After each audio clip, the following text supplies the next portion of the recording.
și bine v-am regăsit la un nou episod! Salutări și bine v-am regăsit la un nou episod! Astăzi am revenit cu alt episod de Minecraft! Știți voi. Ok. În acest episod să ne jucăm Minecraft. Dar tatăl nu știe Minecraft. Stai! Ok, stați un pic, o secundă.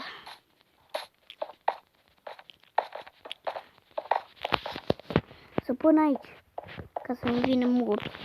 Ok, dacă ești, care știu eu, știi tu, prietenul meu, nu știți voi.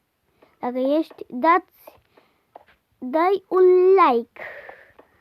Dacă îți place Minecraft și abonații mei. Ați văzut și voi asta? Data trecută nu arătau așa copacii. Ciudat. Nu-i așa?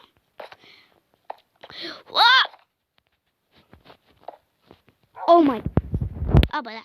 Uite-l. Un stac. Acum, aici să pun. Dar atât. Bum. Bum, bum. Așa. Bum. Ok. Așa am enchantmentul meu. Dacă vine cineva pe la mine.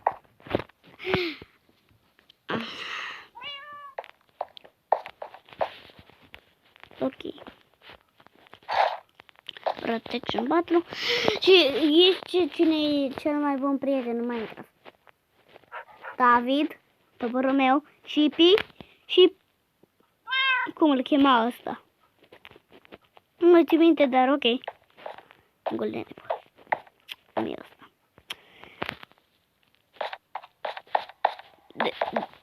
Întrebați, David, de ce ai 4 level? Stați un pic, o să revin. Am revenit. Deci m-am dat un pic în create, n-am făcut nimic. Deci uite, când am început episodul ăsta, când am început înainte, am găsit astea. Nu le-am pus eu, oare cine a fost? Un capstone generator. Din episodul ăla mai țineți voi. Nu mă întrebați de ce că ăsta are. Oh my.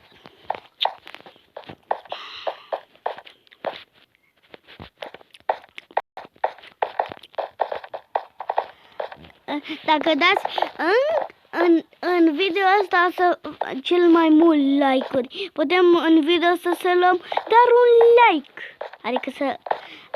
I'm just kidding, vreau măcar 3 like-uri. Vă rog, măcar 3 like-uri. Te rog, vreau să... Dacă nu dați 3 like-uri, o să fiți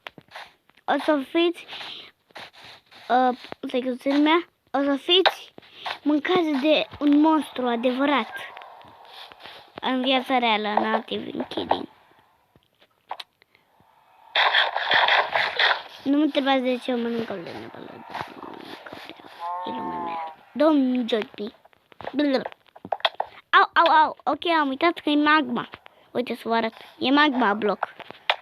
Și te doare. Uite. Eu nu iau niciun damage, că am mâncat Golden Apple.